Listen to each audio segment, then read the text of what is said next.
Hi friends, Tuesday evening routine தான் பார்க்குறோம். பசங்க வந்ததுக்கப்புறம் அவங்களோட சேர்ந்து நானும் ஒரு கமர்கட்டு சாப்பிட்டேன். சாப்பிட்டு முடித்தோடனே டியூஷன் போகிறதுக்கு முன்னாடி டிஃபன் பாக்ஸ்லாம் எடுத்து சிங்கில் வச்சிடணும். அப்போனா தான் நான் தேய்ச்சி வைப்பேன் அப்படின்னு சொன்னேன். ஒன்று ஒன்றா எடுத்து வச்சுட்டு இருந்தேன். டம்மு டம்முன்னு போட்டுட்டு இருந்தேன். ஒரு அடி போட்டு ஒழுங்காக நிதானமாக எடுத்து வையின்னு சொல்லி எடுத்து வச்சான். அதுக்கப்புறம் எல்லா பாத்திரத்தையும் தேய்ச்சி கழுவி கமுத்துட்டு டியூஷனில் கொண்டு போய் விட போயாச்சு. இந்த மாதிரி செய்யலைன்னா நானும் இந்த பாத்திரத்தை நைட்டு 7 மணியை போல் தான் தேய்ப்பேன்.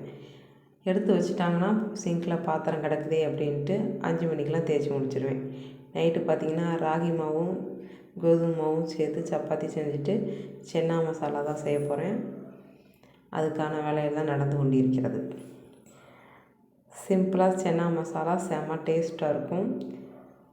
ஏற்கனவே ரெசிபி ஷேர் பண்ணியிருப்பேன். சப்பாத்தி மாவு நல்லா சாஃப்டாக பிசைஞ்சு வச்சுட்டேன்.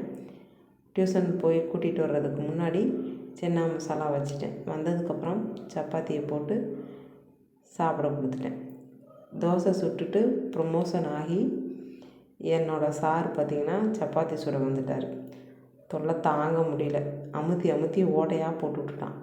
நான் நல்லா புஷ்ஷுன்னு தான் சுட்டு எடுத்தேன். அவன் தான் வந்து அமுத்தி பிச்சு விட்டுட்டான் சப்பாத்தியவே. சப்பாத்தினா கலராக இருக்குது, என்ன போட்டிங்க இதில் அப்படின்னு சொல்லி என் பொண்ணு விசாரிச்சுட்டு இருந்தேன். ராகி மாவு தான், வேறு எல்லாம் ஒன்றும் இல்லை, ஹெல்த்தியானதான் சாப்பிடுன்னு சொல்லி நல்லா சாப்பிட்டா. பாய், தேங்க்ஸ் ஃபார் வாட்சிங். சப்ஸ்கிரைப் பண்ணுங்கள்.